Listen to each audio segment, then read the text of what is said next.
Welcome to I dream. నేను దేశ్రీ. ప్రముఖ జ్యోతిషులు గాడేపల్లి వీరభద్ర శర్మ గారు మనతో ఉన్నారు. గురు పూర్ణిమ గురించి అడిగి తెలుసుకుందాం. నమస్కారం గురుగారు. నమస్కారం అమ్మా.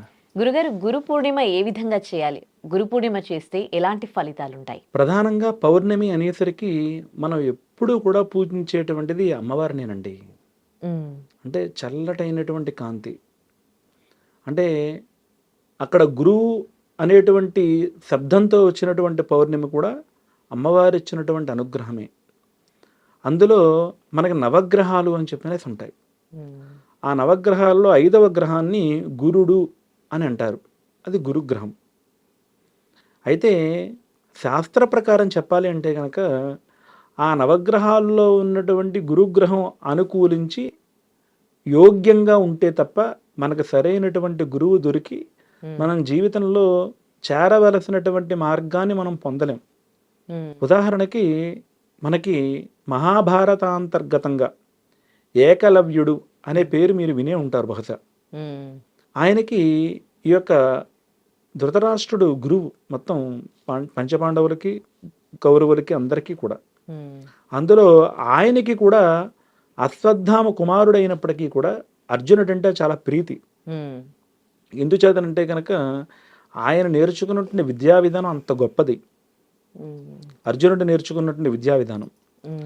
అందులో ఈ ఏకలవ్యుడు కూడా వీళ్ళందరూ ఇక్కడ సాధన చేస్తుంటే అక్కడ ఆయన కూడా సాధన చేస్తున్నారు. ఏకలవ్యుడు కూడా సాధన చేస్తుంటే కొంతకాలం తర్వాత చూశారు ఆయన, అసలు వీడు నేర్చుకున్నటువంటి విద్యని సార్థకతంగా ఉపయోగిస్తాడా వీడు, లేదంటే ఏదైనా అకాలంగా ఉపయోగిస్తాడా?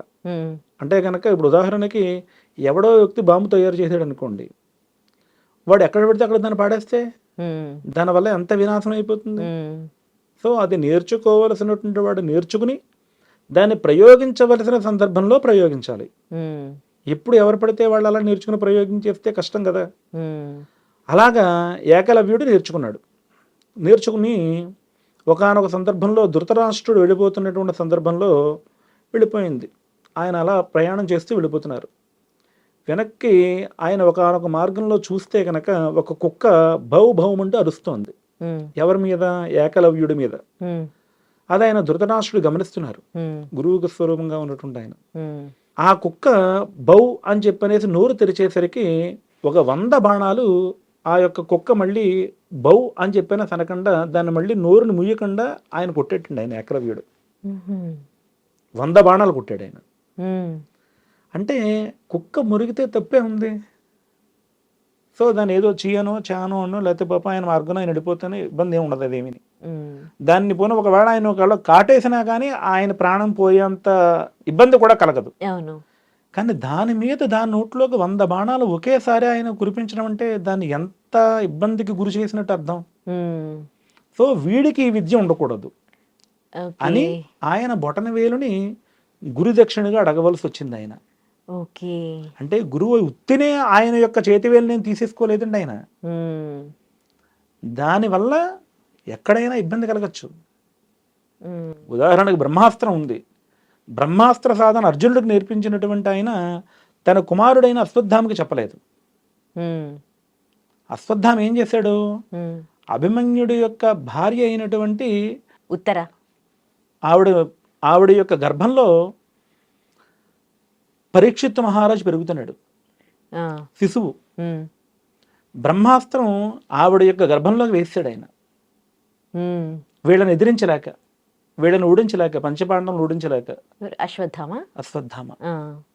అంటే ఆయనకి బ్రహ్మాస్త్ర సాధన అనేటువంటిది కరెక్ట్ కాదు అని బ్రహ్మాస్త్రం వెయ్యడం నేర్పించాడు తప్ప తీయడం నేర్పించలేదు. అప్పుడు ఆవిడ వచ్చి శ్రీకృష్ణ పరమాత్మ యొక్క పాదాలు ఆశ్రయిస్తే ఆ గర్భంలో ఉన్నటువంటి బ్రహ్మాస్త్రాన్ని నిర్వీర్యం చేశాడు శ్రీకృష్ణ పరమాత్మ. అంటే ఎవరికి ఎటువంటి విద్య దక్కాలో ఆ యొక్క విద్య గురువు గారు చూసి గురువు గారు ఇస్తారు. ఎవరికి పడితే వాళ్ళకి అదేంటి నాకు గురువు గారు అది నేర్పించలేదు, నాకు విడిగిది నేర్పించేయడం చెప్పినదంటే గురువు మీద అక్కసు పెంచుకుంటే చాలా కష్టం, చాలా తప్పు కూడా. అది ప్రయోజకత్వం కాదు. సో గురువు అనేటువంటి ఆయన ప్రధానంగా అందరం కూడా వ్యాస మహర్షి వారిని పూజించాలి, జగద్గురువైన ఆది శంకరాచార్యుని పూజించాలి, శ్రీకృష్ణ పరమాత్మను పూజించాలి. వారి వారి యొక్క జీవితంలో ఏ గురువు వల్ల వాళ్ళకి ఉపాధి పొంది వాళ్ళు బాగున్నారో ఆ గురువుని వెళ్ళి దర్శనం చేసుకుని ఆ గురువు గారి యొక్క పాదాలు ఆశ్రయించి ఆ రోజున అమ్మవారిని అర్చించాలి. ధన్యవాదాలు గురుగారు. పరమేశ్వరార్పణమస్తు. తవ్వండి, తవ్వుతూనే శివలింగం. పరమాత్మకు జీవా సరే దాన్ని అట్లా కప్పేసేయండి, చూపించదండి. Krishna is there. మూర్తి పూజ కాదు, సాక్షాత్ బ్రజేంద్ర నందన భగవాన్ ఉన్నారు మూర్తిలో. ఏమీ ఆశించకుండా ఆరాధించే వాళ్ళు కూడా ఉన్నారా ప్రభుజీ? నిజమైన భక్తి అంటే మనకు తెలియదు కాబట్టి